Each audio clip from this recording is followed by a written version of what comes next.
Amados, graça, paz, saúde, alegria e prosperidade a todos da parte do Pai, do Filho e do Espírito Santo. Amém? Vamos iniciar a leitura do profeta Obadias nesse instante e eu quero fazer isso com muita alegria e com expectativa de nosso entendimento abrir mais, nosso discernimento espiritual crescer mais, e nós estarmos cada vez mais juntinhos do Evangelho. Também é um profeta desconhecido, embora tenha outros nomes na Bíblia, mas nenhum se refere a esse Obadias aqui, que não fala se ele era um pastor, se ele era um vaqueiro, se ele era da linhagem sacerdotal. O que nós sabemos é que ao lê-lo, e você vê rapidamente que ele é um instrumento de Deus, ele é um oráculo de Deus para trazer para nós algo tremendo, ensinamentos tremendos aqui.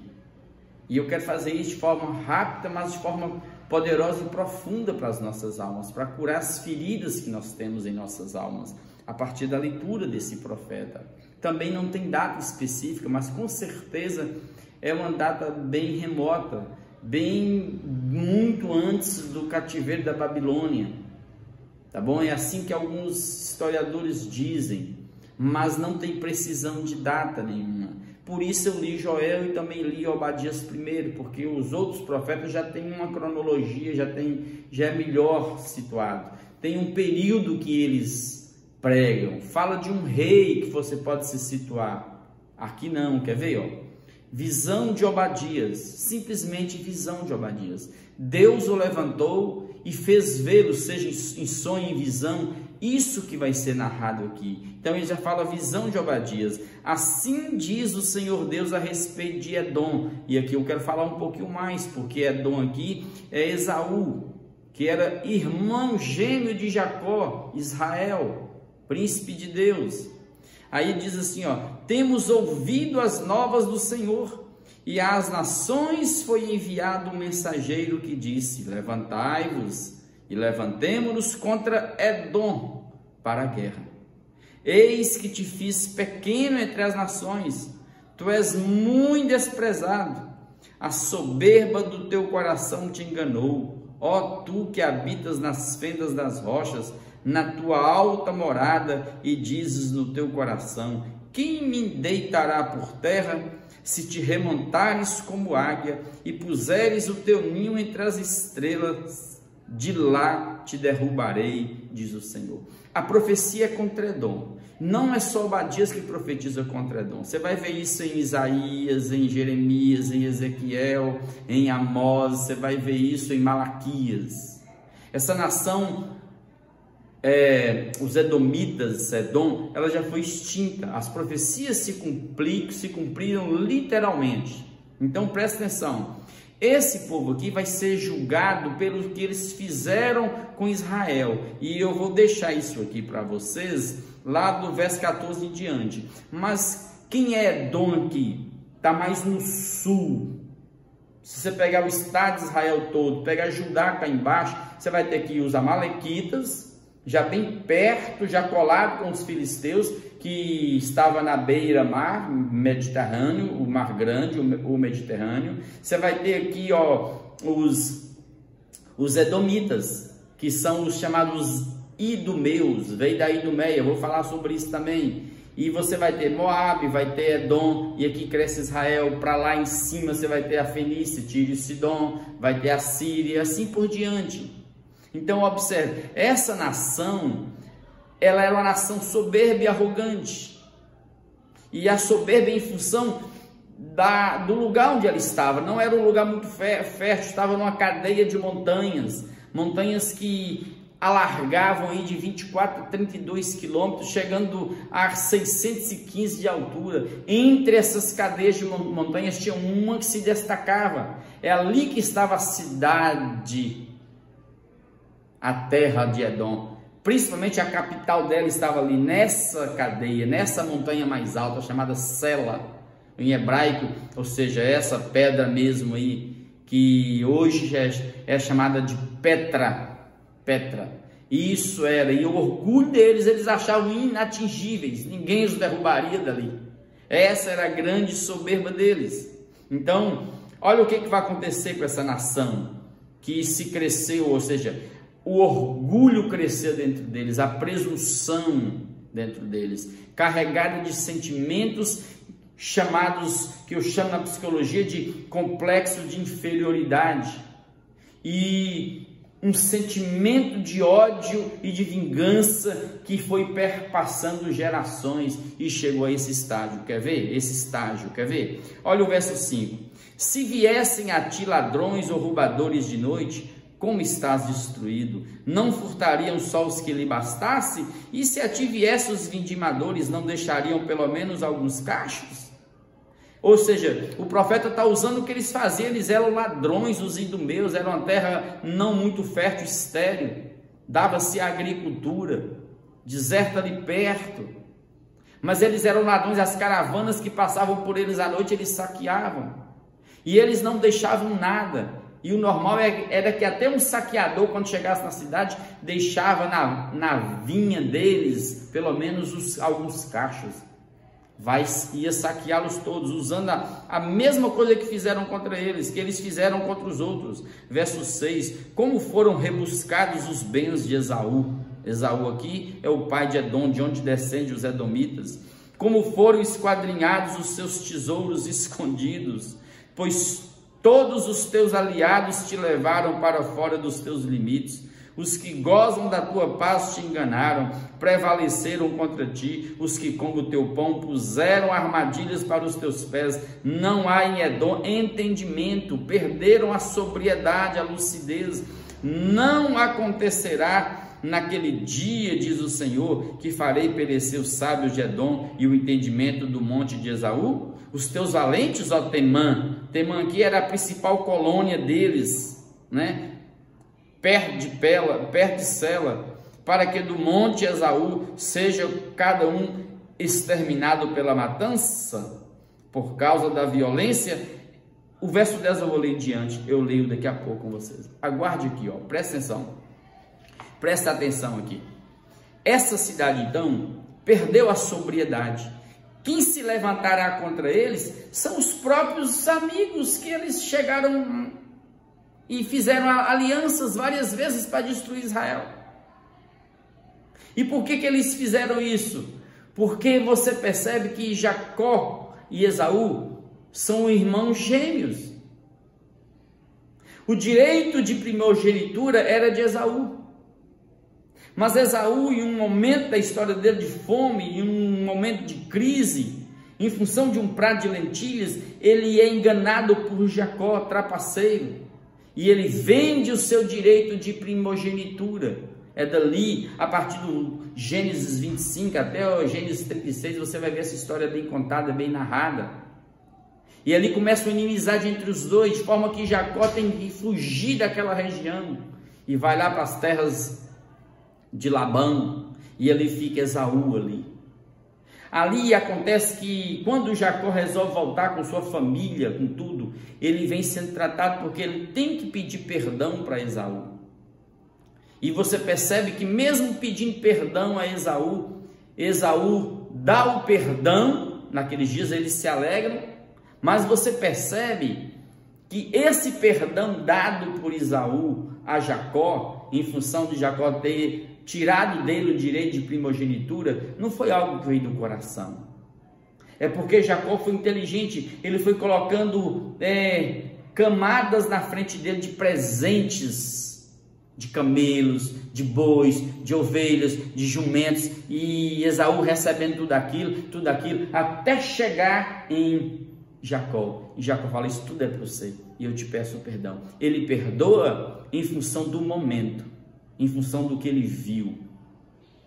Os presentes que antecederam o encontro com Jacó quebrantou o coração dele. Mas você percebe nos bastidores que o ódio, que o espírito de vingança vazou para a descendência deles.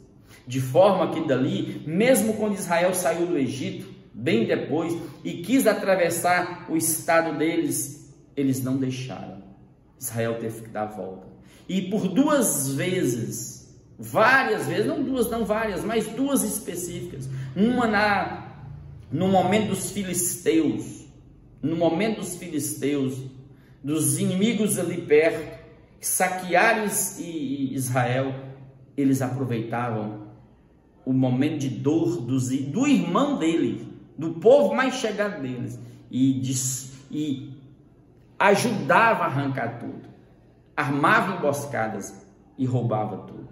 Também contra os babilônios, a história conta na sequência que com os babilônios eles fizeram a mesma coisa. Em vez de ajudar os irmãos no momento de dor, de angústia, de escravidão, não, eles entraram também para saquear a cidade e ainda armavam emboscada contra os que queriam fugir com vida. Eles pegavam e entregavam para eles como escravos. É perverso o que está aqui. A mágoa, o ressentimento vaza, gente. Não, onde não há perdão sincero, não tem cura. Isso vaza. Quer ver no verso 10 em diante? Agora fica mais claro. E por que tudo isso aconteceria com eles, onde os inimigos mais chegados deles os destruiriam? Está aqui, ó, verso 10. Por causa da violência feita a teu irmão Jacó. Está vendo? Parentes próximos. É como você olhar para Israel hoje, ali, geograficamente falando. Aqui os árabes ali e os judeus são primos irmãos, amados. Todos descendem de Abraão. É loucura o que eles fazem contra eles mesmos, em função de pedaços de terra. Mas o que está por trás de pedaços de terra são complexos de inferioridade e outras coisas mais. Aqui, ó, diz o texto: cobrir-te-á de vergonha e serás exterminado para sempre. E foram sim, sim, eles foram sim. No dia em que, estando tu presente, estranhos lhe levaram os bens e estrangeiros lhe entraram pelas portas e deitaram sorte sobre Jerusalém, tu mesmo era um deles. Vocês se fizeram um com os inimigos de Jerusalém, de Judá, saqueando a cidade. Mas tu não devias ter olhado com prazer para o dia de teu irmão, o dia da tua calamidade, nem ter te alegrado sobre os filhos de Judá no dia da tua ruína, nem ter falado de boca cheia no dia da tua angústia. Não devias ter entrado pela porta do meu povo no dia da sua calamidade. Tu não devias ter olhado com prazer para o seu mal no dia da sua calamidade, nem ter lançado mão nos seus bens no dia da sua calamidade. Não devias ter parado nas encruzilhadas para exterminar os que escapassem, nem ter entregado os que lhe restassem no dia da angústia. Amados, nunca se alegre com a dor do outro, ainda que seja seu inimigo, porque o Evangelho nos convida a abençoar os que nos perseguem, a orar pelos nossos inimigos. Aqui Edom e os seus descendentes, os descendentes de Esaú, ruivo, Edom, vem dessa palavra vermelho, ruivo. Eles saquearam os irmãos deles no momento da angústia, da dor, da calamidade deles. Pessoas fugindo da cidade, querendo salvar a vida, eles armavam emboscada, pegavam essas pessoas e entregavam aos inimigos. Provérbios nos ensina: nunca te alegres no dia da desgraça do seu amigo, do seu vizinho. Não faça isso. É por isso que, mesmo eles estando soberbos, jactanciosos, numa montanha de pedra, cidade fortificada, Deus os abateu de lá. Porque eles eram considerados como aquela águias, ninho de águias no meio das estrelas, de tão alto que era. Eles foram abatidos por conta da soberba, da presunção e da maldade do coração. E essa maldade veio de onde, amados? Aqui é que eu quero chegar a atenção. Quantas famílias até os dias de hoje morrem e se matam em função de vinganças herdadas do passado. Pais e mães que não perdoaram, deixaram vazar o ódio para os filhos, para os netos, para os bisnetos, tataranetos, e a maldade, a vingança perpassa, onde famílias ao longo da história vieram matando uns aos outros em função do ódio. Sim, se isso vazou, é porque lá no início, em Gênesis 25, Esaú de fato não perdoou Jacó. Ele só perdoou de boca em função dos presentes momentâneos. E foram muitos presentes que antecederam Jacó, até Jacó ver Esaú face a face.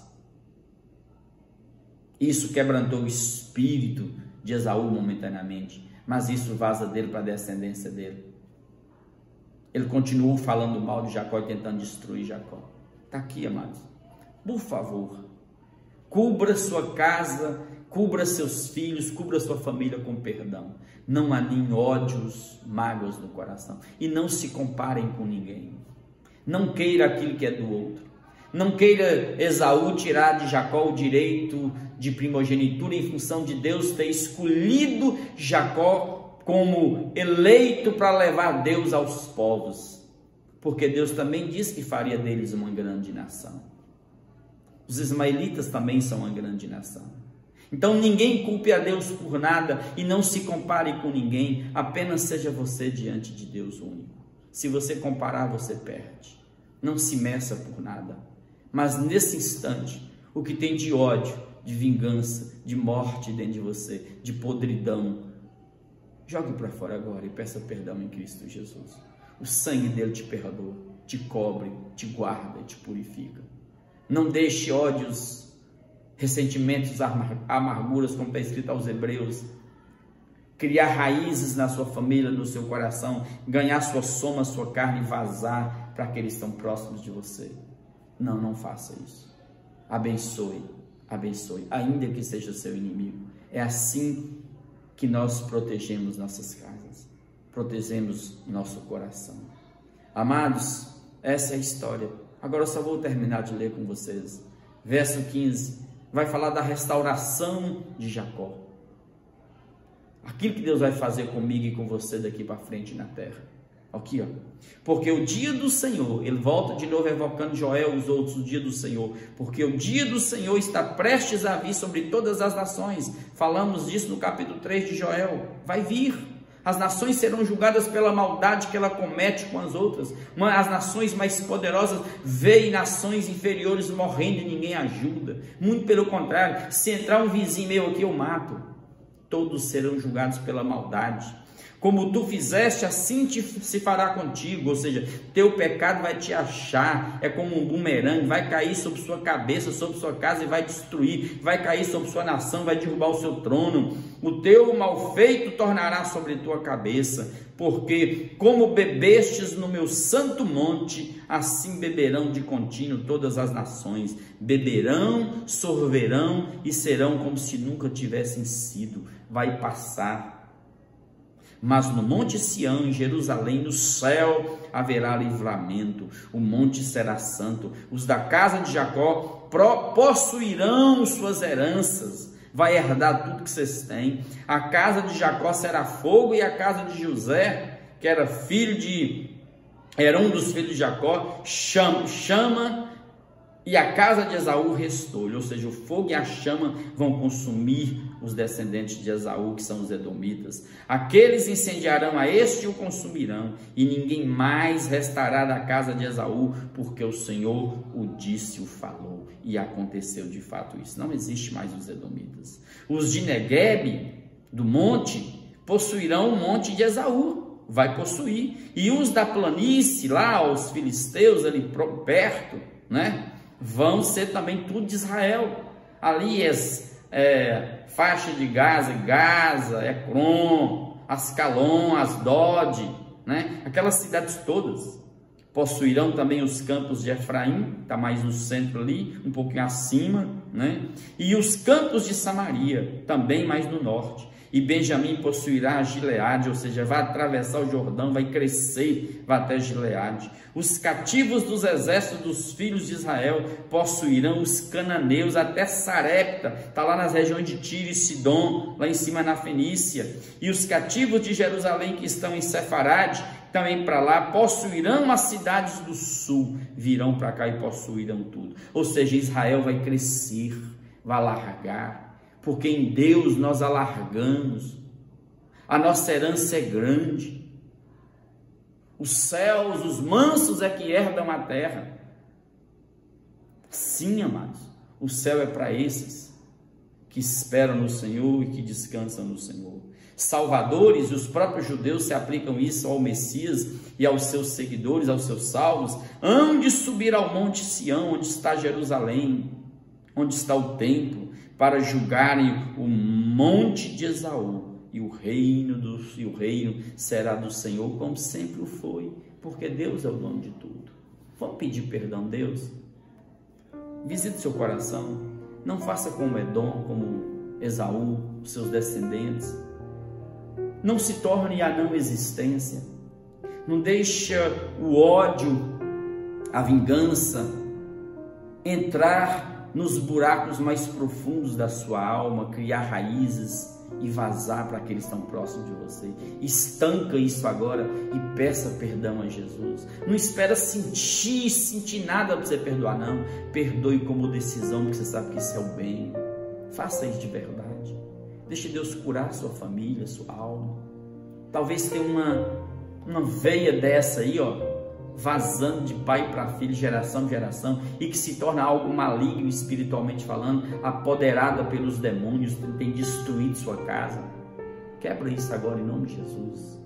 Pai, quebra as cadeias em nossas famílias, ódios, mágoas, ressentimentos, vinganças, quebra, Pai. Que nós, Pai, transmitamos para os nossos filhos o amor, o perdão, a graça, o evangelho do Senhor, que nos cobre, que nos protege. Não nos deixe ser como os edomitas. Sim, Pai, que ao longo da história não conseguiram perdoar Jacó. Antes criaram ódio, fizeram mal, se alegraram no dia da calamidade, da dor do irmão Jacó. Ao invés de ajudá-los, de ampará-los, de cuidar, não, Pai, eles ajudaram a saquear, roubar, matar esses irmãos. Meu Deus, tem misericórdia das nossas famílias, tem misericórdia de nossas casas, cura nossas famílias. Visita-nos nesse instante, visita esse coração que está agora, ó Deus, preto como um carvão de ódio, de ressentimento, de mágoa, e destrua, joga a tua luz. Faz o mais alvo que a neve, transforma, repreenda agora, Pai, todo vínculo espiritual maligno com o passado de ódio, de morte, e quebra os grilhões de Satanás. Espíritos de guerra, de morte, de vingança, nós quebramos nessa vida e nessa família agora em nome de Jesus, Pai. Mostra a tua glória, que a luz do Senhor brilhe dentro dessa alma nesse instante, nessa família, Pai, que haja perdão e cura. Que o sangue do Cordeiro derramado na cruz do Calvário cubra essa vida e cubra essa casa. Que a luz do Senhor brilhe, que a cruz seja erguida, que o Evangelho seja hasteado como bandeira do Senhor nessa vida. Em nome de Jesus. E não nos deixe, Pai, não deixe nossas famílias serem dizimadas, exterminadas, serem a não existência, como foi com Edom, Pai, com os descendentes de Esaú. Não, nós queremos existir vivendo em Ti para sempre, possuindo a herança eterna do céu. E salva as nações que estão degladiando umas com as outras, os poderosos engolindo os mais fracos e deixando pobres, órfãos, viúvas, crianças morrerem de fome, oprimidos, machucados, abusados, traficados. Tem misericórdia, Pai, das nações. Ajuda nossos governos, Pai, serem misericordiosos, bondosos, justos. Livra-nos do ódio que está se instalando nos corações, principalmente da religião. Sim, Pai, daquilo que se chama evangelho, que de evangelho não tem mais nada. Estão mais parecidos, Pai, ó Deus, com a besta religiosa. Tem misericórdia. Cura as nossas feridas, cerca nossas casas com anjos e repreenda todo o laço de Satanás. Ó Deus, eu agradeço pelo milagre na vida de cada um. Aleluia. Glórias e glórias e glórias sejam dadas a Ti. E obrigado, Pai, pela vida do profeta Obadias, que recebeu de Ti esse oráculo e transmitiu-nos, Pai, e deixou-nos, Pai, esse legado. Obrigado, Pai, porque hoje nós aprendemos a perdoar, aprendemos a amar em Cristo Jesus. Obrigado por tudo. É no poder do Teu Espírito que nós oramos e abençoamos cada casa, cada vida, cada alma nesse instante. Em nome de Jesus. Amém, amém e amém.